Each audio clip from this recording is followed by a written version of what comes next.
Imagine buying your kid a toy only to find the batteries aren't included, or buying furniture but it's missing the tools to build it. Frustrating, right? Now imagine that exact same feeling, but you're paying way more. That is what buying business software usually feels like: fragmented, disconnected, and incredibly expensive. Odoo completely changes that. Odoo is a complete, fully integrated business suite where all your apps actually talk to each other. We're talking automated lead routing for your sales team, seamless AI integration, and an intuitive point-and-click website builder. It's everything your business needs to scale, saving you time, headaches, and money. Stop piecing your software together. Go to odoo.com. That's ODOO.com to learn more.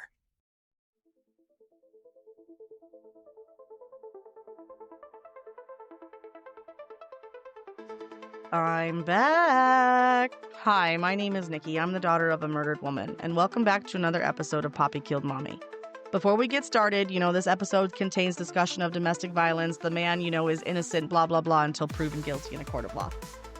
But seriously, let's get to the good stuff. How I have missed you. I have so missed you. I can't even tell you how I've missed you. You have no idea how therapeutic it is to talk to you. It's been about 2 months since I released an episode, and I'm feeling it. I was kind of lost coming back in the studio and getting realigned and setting everything up. Like, you can totally tell I'm trying to find my swimming legs again. But yeah, I didn't plan. This is the episode I didn't plan. I figured maybe I'd come back with an episode 13 someday if there was a massive update, like an arrest or some, accountability. But that hasn't happened. So if you listen to my bonus episode that I released a week after what I thought was the end of this season, episode 12, I released an episode a week later. It's called Unraveling, and you heard me in real time, like massive crash out. I did not take the end of the podcast very well. You heard me sort through all of this. I was trying to compartmentalize the podcast, the outcome, and the way it made me feel in this 30-minute bonus episode. That was the last thing I've recorded in this little room, was like a total crash out episode. Because at the time of that recording of Unraveling on November 3rd of 2025, I felt like I had let my mom down. And not just my mom, but everyone who's listened and everyone who's believed this story deserves answers. And after 6 weeks of sitting with it and adjusting and pulling myself back together, I don't feel like I've lost her so much anymore. But I still do feel like I failed. And that's the hard thing to admit out loud. What I know is this, though. I will never stop fighting, and as long as I'm fighting, I owe it to you, and honestly, for my own sanity, to keep you updated and, to keep with my therapy, because this is my therapy. So instead of trying to wrap this story up in a nice, neat little bow, I'm keeping the podcast alive. From here on out, let's just keep it alive so that I don't go nuts. I'll be releasing updates as they happen. I mean, you've walked this road with me for 8 hours, essentially going through 30 years of my life. Let's just keep walking it with me. Just keep coming back for, like weekly vlogs. We're going to make this like an audio vlog. I can't let you or my mom go. Please stay with me. So let's rewind. I do have a little bit of an update from what's been happening since I've talked to you last on November 3rd. The last big moment, though, of the podcast, let's rewind just for context. The last big moment of the podcast happened for me on August 28th of 2025, right before CrimeCon. If you remember, I received an email from the Yavapai County's attorney's office telling me that they had requested an additional investigation by the Sedona Police Department. This was huge for me. I went into CrimeCon riding that high. I told everyone. I said it out loud at my table over and over again. I told strangers, listeners, other creators, anyone who stopped on by.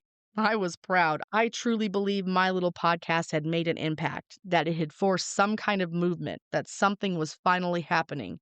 And while I was busy celebrating that moment at my little booth at CrimeCon, someone else was listening. A reporter from The Sun overheard me telling a couple walking by about the email. He stopped and he asked questions and he took my information. He also gave me his. And he told me that he was going to pitch my mom's story to his editor. And then, nothing. So fast forward a couple of months. It's now mid-November, and the same reporter reached back out to me. He asked me the question I ask myself every single day. What's the newest update?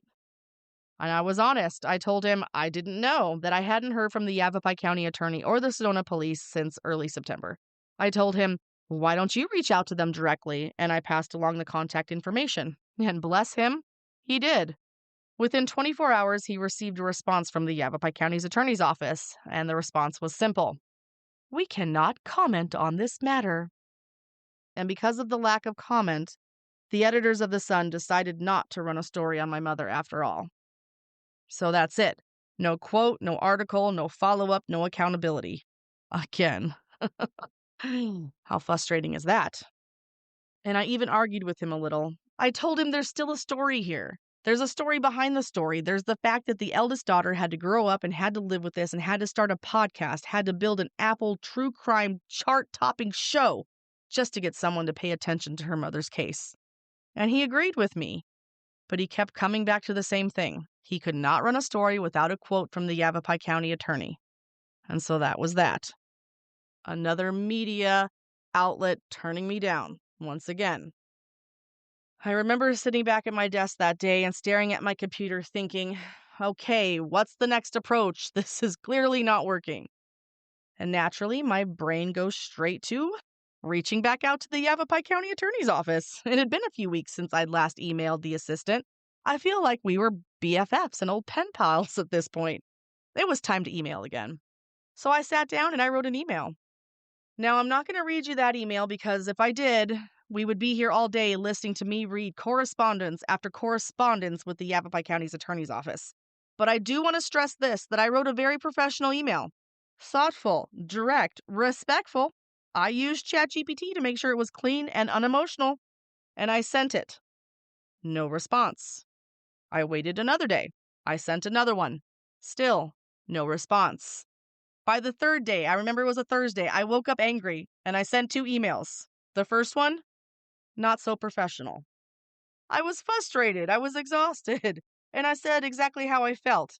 And you know what? I stood on that for about 30 minutes. And then I did what I always do. I paused. I had some coffee. I let myself cool off. And I wrote a second email.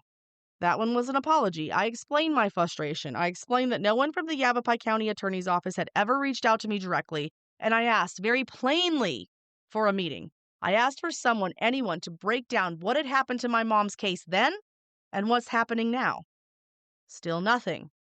But I continued writing every day or every other day for 10 days. 10 days of emails, 10 days of waiting, 10 days of silence. Until finally I changed one thing in my approach here. I stopped emailing from my personal address and I emailed from the Poppy Killed Mommy email. And that's when I finally got a response from the Yavapai County attorney. It was on November 25th, 2025. Good morning, Miss Wassilishin. The prosecutor will be meeting with detectives from Sedona in the next few weeks to receive an update about the investigation. After that meeting, I will reach out to you to schedule a meeting with you. Thank you. And that was it. No details and no explanation, just we'll talk later. I responded the same day, also November 25th, and I want to be clear about the tone of my response because that matters here. I wrote, "Thank you for the update. I appreciate you letting me know that the meeting with the detectives is being scheduled.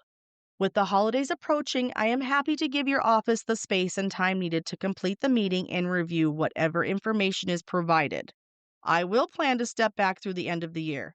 However, if I have not heard from you by the start of the new year, I will resume calling and writing for an update. This case has been unresolved for 32 years, and I remain committed to staying engaged until I understand the direction of this investigation. Thank you again for keeping me informed. I look forward to hearing from you once that meeting has taken place. Best, Nikki Wassilishin." So I wasn't aggressive and I wasn't emotional. I feel like I was respectful, I was patient, and I was very clear. I gave them space. I gave them time, and I made it known that I am not going away. Because here's the thing, this isn't a new case, this isn't breaking news, this is a homicide that has been unresolved for 32 years, and asking for transparency isn't harassment. It's accountability. So that's where things stood as of November 25th. A promised meeting, a promise to follow up, and once again, silence. But let's give them the benefit of the doubt because, it's still only December 20th as of today. But before we skip ahead, meanwhile, before all of this email exchange was happening on November 25th, Just one day earlier, on November 24th, something huge happened in my world. And this is kind of the reason why I'm releasing this episode, because this is huge for me. The local Cave Creek Carefree Independent published an article about my mom and about this podcast on November 24th, 2025. And I want to pause on that for a second. This is the first piece of mainstream printed media about my mother's case since Fox 10 released their article and news segment back in, May of 2022? That's years, literal years of silence, years of pitching, of emailing, following up, and explaining the same story over and over again, just hoping someone would listen. Finally, somebody did. My local paper heard me, and they read my email, and they called me back, and they interviewed me, and they took the time to actually understand what this podcast is, why it exists, and why my mom's story still matters. So I want to say a huge thank you, genuinely, to the writer, Maya McFall. Thank you for listening, and thank you for following my TikTok. Thank you for asking the right questions, and thank you for telling this story with integrity. I'm beyond grateful. And honestly, if this is the kind of media coverage that continues, if more outlets are willing to listen the way my local paper did, then 2026 could be huge for this case. I truly believe that. If your fashion wish list lives rent-free in your brain, you need to be on Poshmark.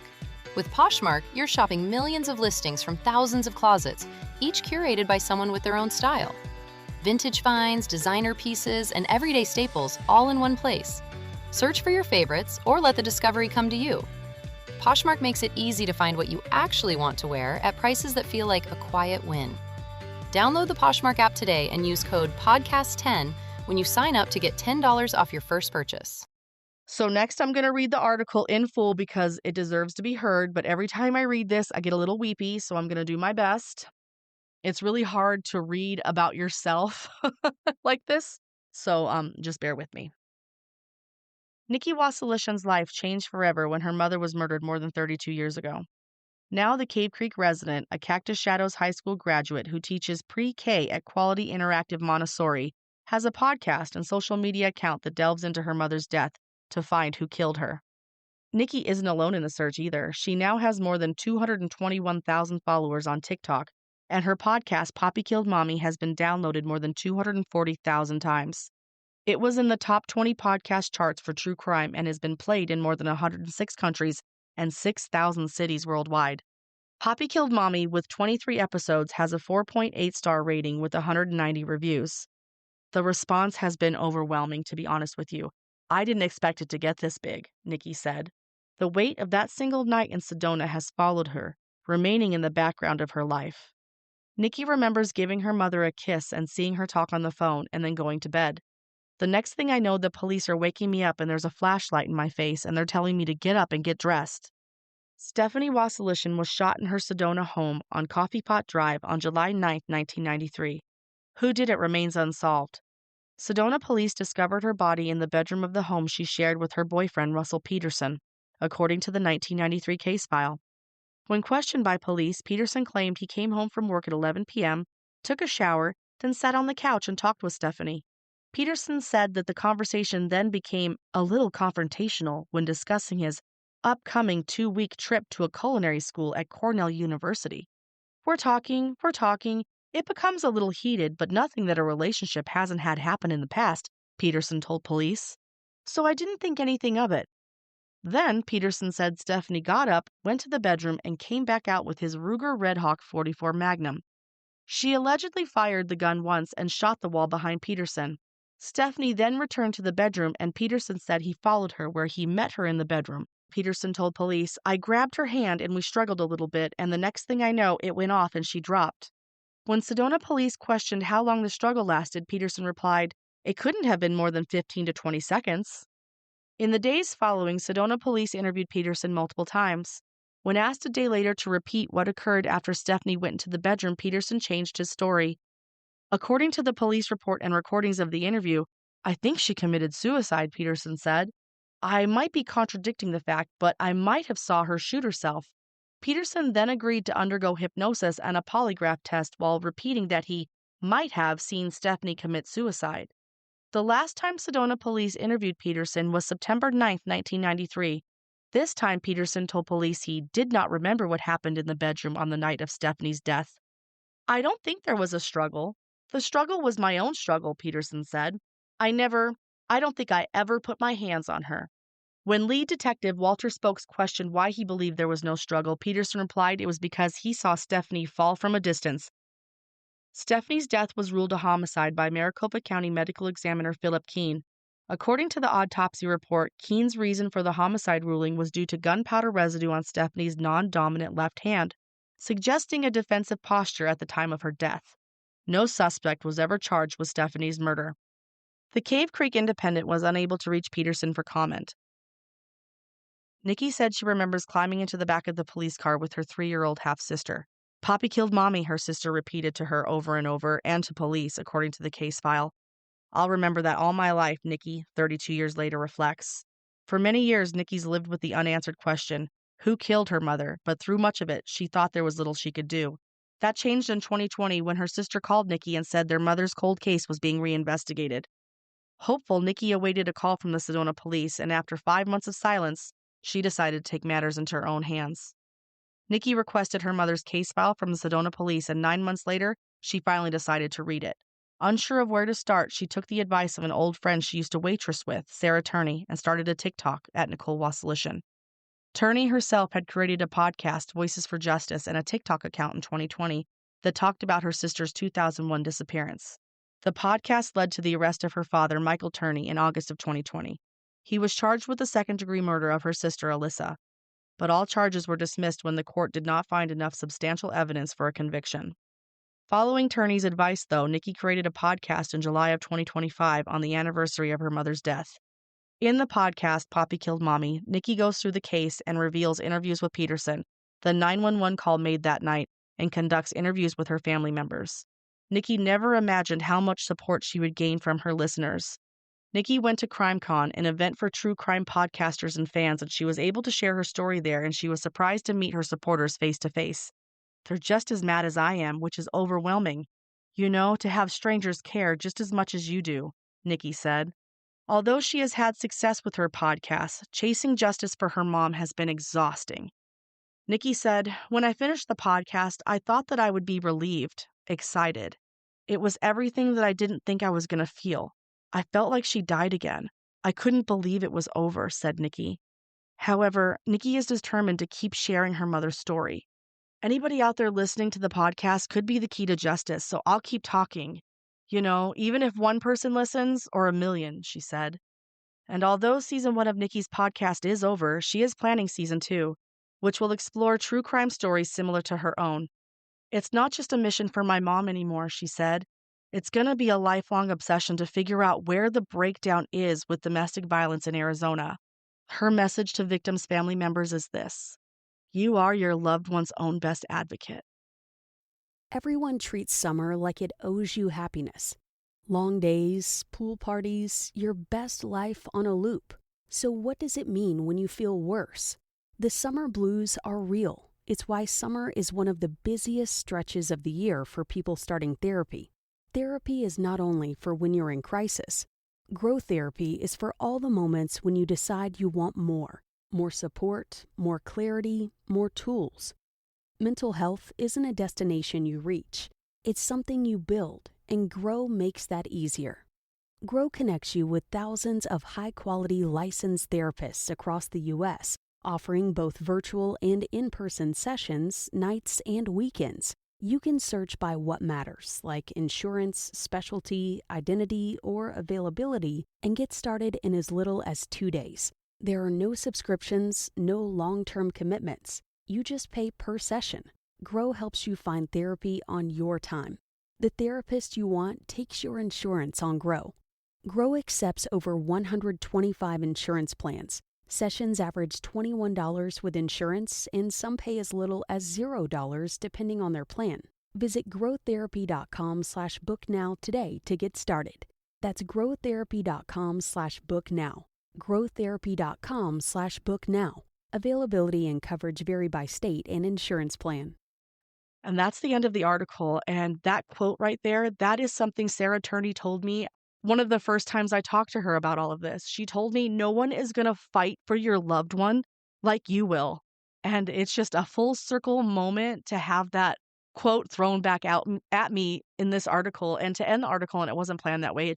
It feels like the universe is showing me that I'm on the right path. I'm going the right way. And this is just my mom, showing me that. And I once again cannot thank Sarah Turney enough for everything she has done for me and my mom's case. But let's get down to my post breakdown. Whenever I read an article, I like to break down like my post, article thoughts. What stood out to me most in this piece centered the impact, not just the crime. It didn't sensationalize my mom's death, and it didn't reduce her to a headline or a soundbite. And best of all, it didn't frame me as obsessed or unhinged or refusing to let go, which is something that happens more often than people realize when victims' families speak out.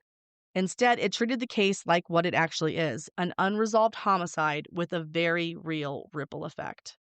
And something else that really matters is that this article didn't pretend certainty where there isn't any. It didn't declare guilt. It laid out documented facts, contradictions in statements, and official rulings. And it allowed the listener, or I should say the reader, to sit with that discomfort. That's responsible reporting. It also meant a lot to see my work framed accurately. The podcast wasn't described as a hobby or a trauma dump or a small podcast notwithstanding. It was described as investigative and intentional and as something that has reached people far beyond my own circle. That validation matters. Not for ego, but because it confirms that this story resonates for a reason. And finally, what may matter most to me personally, this article shows what happens when media actually listens. No stonewalling, no comment, no silence, just a journalist doing the work, reading, calling, interviewing, verifying, and treating a family with dignity. That is what accountability looks like in media. So when I talk about frustration with other outlets or with institutions that won't speak, I want to be clear. This is the standard. This article shows that it can be done, and it can be done well.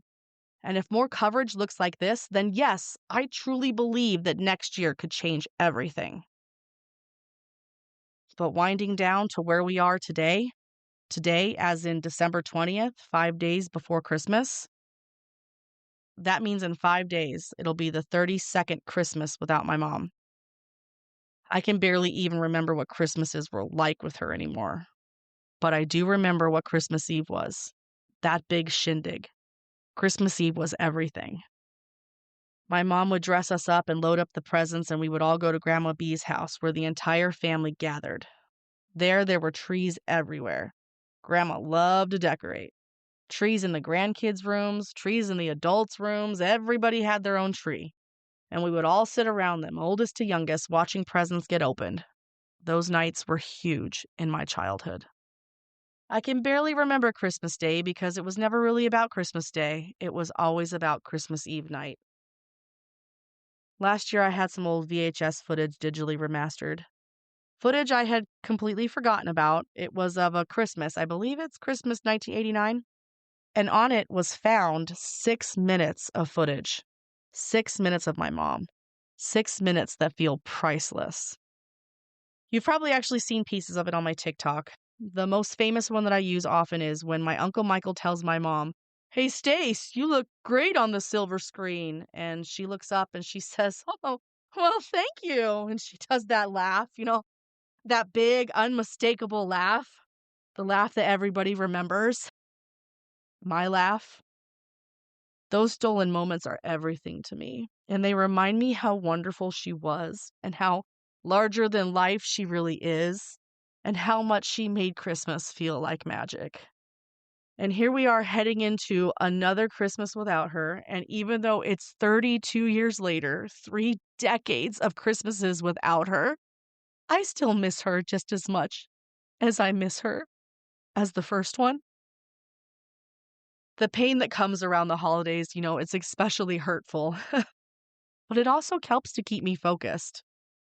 And recently, I met with a marketing manager who gave me a lot to think about. Some of it was what you'd expect. Post more and stay consistent and lean into content creation and consider collaborations. And I'll be honest, I'm not a big collaboration person. Like, I like to do my own thing. I don't work well with people. Like, I freak out. I have PTSD, anxiety, panic disorder, all the things. And like, I shut down. So I'm a big collab person, but like, I took her notes. I kept jotting down her notes, and I'm trying to apply what she's telling me, but what also feels authentic to me.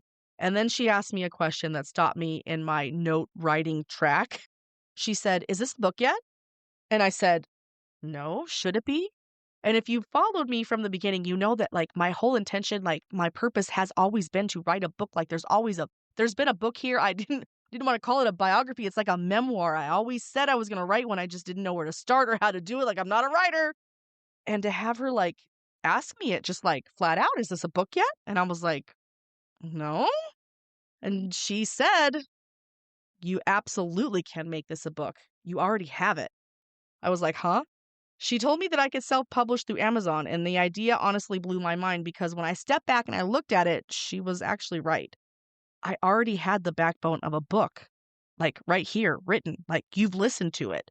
12 full episode scripts, well, now 13. If I take these scripts and I bring them together, that's a book, baby. That's a story that already exists. Boom. But the only problem is time. Like, I'm already working full time. I'm producing this podcast. I'm advocating. I'm emailing. I'm researching. Like, when do I have like a private life? Some days it genuinely feels like there just aren't enough hours. I joke that I need an assistant, but I'm not really joking. Like, I need an assistant, but like, how can I afford an assistant when you're broke? Like, the cycle. But that said, I'm on Christmas break right now and I have 2 full weeks off. So I plan on getting a lot done. Like, my goal is to get as much done as possible. Like, I'm working on the book. Yes. I want to do a couple chapters. I'm releasing this episode, episode 13. I've got another bonus episode I want to do. And I'm laying the foundation for season 2. Like, I'm actively working on season 2. So what else do I do? Where else do I take my mom's case? I don't know. At this point, I feel like I've taken it as far as I can through traditional media. Like, mainstream outlets struggle to cover my mom's case. Without official quotes, I mean, I get it. They don't want to be sued. I understand. But I mean, it's uber frustrating. But I also know that I have a limited amount of time left on my current studio contract. That clock is ticking. Like, I don't even know, like 60 something days or something, which means that 2026 may be the year that I pivot to something new because everything I'm doing so far is not working. Maybe it's a documentary. I know that that's the next natural evolution step forward. Like, I need help making this into some kind of documentary. Or maybe it's civil litigation. Now, I've been told that the statute of limitations has expired on wrongful death, but that civil litigation may still be an option. So that's where my focus is shifting, getting something written, approaching civil rights attorneys, and seeing if there's a path forward that forces accountability in a different way. You know what I mean? Because movement creates attention and attention creates pressure. So if I could get some kind of, I don't know, civil case going, maybe the media will pay attention, which will then cause them to like, I don't know, I don't know, the cops to do their job. I don't know. It's all a crapshoot. I don't know what to do. I just know that I'm screaming out into the void and begging people to listen and hear the injustice in my mom's case. And if it takes a civil case, then I will do it. I will figure out a way to do it. So, in the meantime, I'm still waiting on the Yavapai County attorney to follow through on a meeting. When that happens, if it happens, trust me, episode 14 will be out immediately. But until then, I'm not idle. Like I said, I am actively working on season 2. I've gone back and forth between a few cases, but I am circling back to the first one that originally grabbed my attention, and that's the case of Amber Haynes. Her sister approached my booth at CrimeCon, and her story sounds hauntingly similar to my mom's. It's just gross how often this happens to women, and it's just an epidemic in America. But I have the 911 call. It's about 2 minutes long, and I think I'm going to open with that because sometimes the truth needs to be heard before it's explained. That's all I'm going to say. So I'm not a lawyer. I'm not a journalist. I'm just the daughter of a murdered woman with a microphone, and I'm going to keep talking.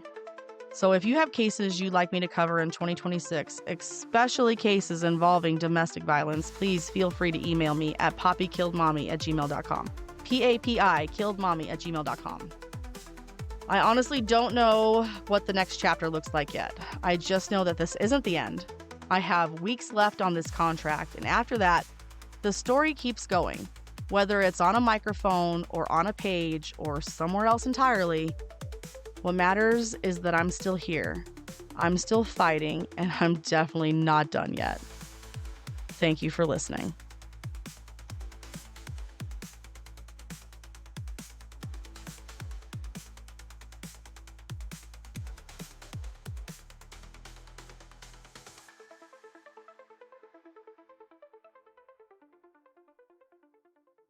When was the last time you felt in control of your business finances? Expenses tracked, invoices sent, taxes ready. That's where Found comes in. Found brings your banking, bookkeeping, invoicing, and taxes together in one simple app. Manage expenses, invoice clients, send payments, and prep for tax time right where you bank. Join the hundreds of thousands who have already streamlined their finances with Found. Open a Found account for free at found.com. That's FOUND.com. Found is a financial technology company, not a bank. Banking services provided by Lead Bank, member FDIC.